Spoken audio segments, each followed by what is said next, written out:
చిన్న వయసులో ఒక 5 ఏళ్ల వయసులో 6 ఏళ్ల వయసులో ఉన్నటువంటి పిల్లలకి ఫాదరే సూపర్ హీరో. వాళ్ళ ఫాదర్ సూపర్ మ్యాన్ అనుకుంటారు. ఏమైనా చేయగలడు మా నాన్న ప్రపంచంలో సాధించలేదంటే ఏం లేదనుకుంటారు.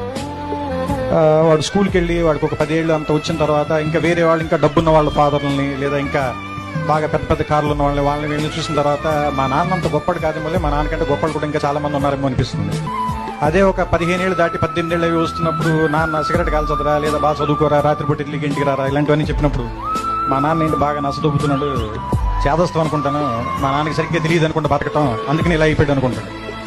వీడికి ఒక 20 ఏళ్ళు 25 ఏళ్ళు వచ్చి ఒక అమ్మాయిని పెళ్లి చేసుకున్న తర్వాత ఒక ఫ్లాట్ రెంట్కి తీసుకోవటం, ఉద్యోగం చేయటం, నెలాఖరికి వచ్చేసరికి అప్పులు చేయాల్సి రావటం, బిల్స్ కట్టాల్సి రావటం, ఇలాంటప్పుడు నాన్న మనం మరీ అనుకున్నంత వేస్ట్ ఏం కాదనుకుంటే బాగానే మేనేజ్ చేసినట్టున్నాడు 4 పిల్లలు. కానీ మనకి దీనమ్మ ఇంకా ఒక్కడిని కూడా కనకుండానే ఇంత కష్టంగా ఉంది మనకి అనిపిస్తుంది. ఆ తర్వాత ఒక 35-40 దాటిన తర్వాత పిల్లలు కొంచెం పెద్దవాళ్ళు అవుతుంటే స్కూల్ ఫీజులు, రికమెండేషన్లు, ఆ తర్వాత వాళ్ళకి ఏదైనా ఒంట్లో బాగున్నప్పుడు రాత్రిపూట హాస్పిటల్కి పరిగెత్తటాలు, ఏదైనా ఒక కష్టం వస్తే డబ్బుల కోసం ఎత్తుక్కోవటాలు, ఇలాంటప్పుడు నాన్న గుర్తుంచి కళ్ళలో నీళ్ళు వస్తాయి. ఈ బాబు ఇన్ని కష్టాలు పడి మన అందరినీ పిలిచి ఇక్కడ తీసుకొచ్చాడని. కానీ మనం అది చెప్పేసరికి చాలామంది నాన్నలు 2 రోజులు చచ్చిపోతారు.